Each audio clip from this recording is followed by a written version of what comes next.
Welcome to my class. इस particular video lecture के अंदर हम बात करेंगे व्हाट इफ एनालिसिस की, और मैं यहाँ पर 2 इनपुट्स डेटा टेबल को टेकअप करूँगा। This is part number 6। आइएगा मूव करते हैं एक प्रॉब्लम की तरफ। इस पर्टिकुलर एक्सेल शीट के अंदर मुझे एक प्रॉब्लम दी गई है।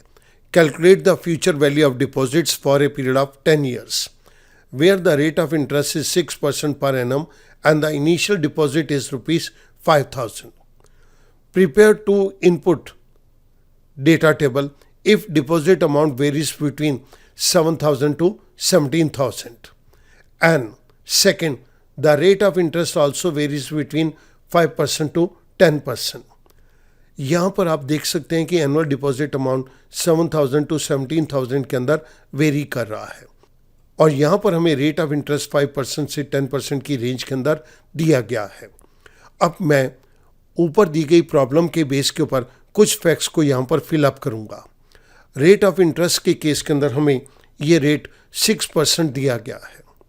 पीरियड के केस के अंदर ये हमें पीरियड 10 years का दिया गया है। यहाँ पर एनुअल डिपॉजिट के केस के अंदर हमारे पास बहुत सारी ऑप्शंस दी गई हैं। मैं यहाँ पर 10,000 को टेकअप कर रहा हूँ। इनिशियल डिपॉजिट अमाउंट हमारे पास ₹5,000 दिया गया है। डिपॉजिट टाइप, क्या मैं साल के शुरुआत में पेमेंट करूँगा या मैं साल के एंड में पेमेंट करूँगा? अगर तो मैं साल के शुरुआत में पेमेंट करूँगा तो मैं यहाँ पर 1 लिखूँगा, अदरवाइज मैं यहाँ पर 0 लिखूँगा। मैंने यहाँ पर ये 1 दे दिया। अब इसके बेस के ऊपर मुझे फ्यूचर वैल्यू को कैलकुलेट करना है। स्टूडेंट ध्यान देंगे, मैं एनुअल डिपॉजिट जहाँ पर लिखा गया है इसके नीचे वाले सेल के अंदर FV फंक्शन को टेकअप कर रहा हूँ। Rate is 6% given to us in cell number C3. NPER, this is 10 year given in cell number C4. The next argument is PMT.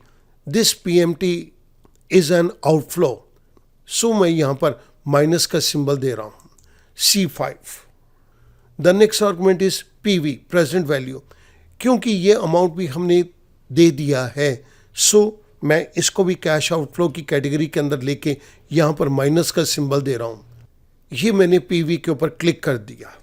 Comma type के केस के अंदर हम साल की शुरुआत के अंदर ही पेमेंट करेंगे, बिगनिंग ऑफ द पीरियड में ही पेमेंट करेंगे, तो मैंने ये 1 पे क्लिक कर दिया।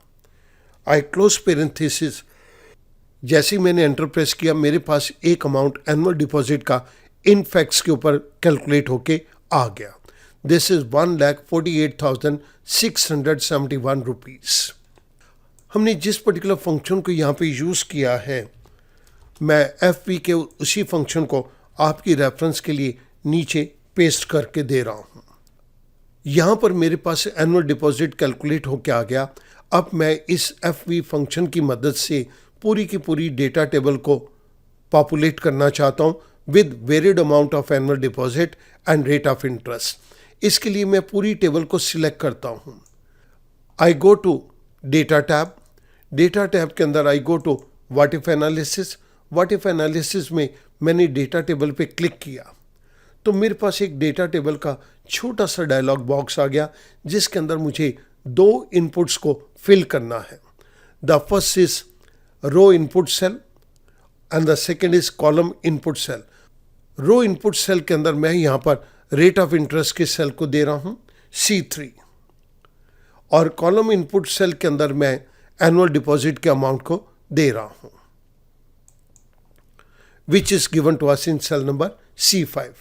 जैसे मैंने क्लिक किया, एक्सेल ने इन दोनों को एब्सोल्यूट रेफरेंस के अंदर कन्वर्ट कर दिया है। आई सी ओके।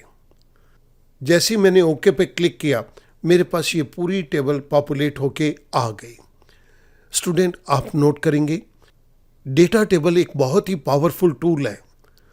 आपने एक क्लिक किया और आपके पास डिफरेंट रेट ऑफ इंटरेस्ट की विद डिफरेंट डिपॉजिट्स के साथ क्या अमाउंट होगा, इनकी सारी कैलकुलेशंस हो गई। स्टूडेंट, यहाँ पर आप नोट करेंगे, हमने तो एनुअल डिपॉजिट सिर्फ FV की मदद से ही एक निकाला था। डेटा टेबल ने उस FV की मदद लेके पूरी की पूरी टेबल को हमारे सामने पॉपुलेट कर दिया। एक तरफ हमारे पास रेट ऑफ इंटरेस्ट दिया गया है और दूसरी तरफ हमारे पास डिफरेंट अमाउंट ऑफ डिपॉजिट्स दिए गए हैं। अगर डिपॉजिट का अमाउंट 10,000 है और रेट ऑफ इंटरेस्ट हमारे पास 6% है, तो आप देख सकते हैं कि ये वैल्यू इस वैल्यू के साथ मैच कर रही है। मैं उम्मीद करूंगा ये डेटा टेबल की प्रॉब्लम अब आपके लिए बहुत आसान हो जाएगी। Thank you very much.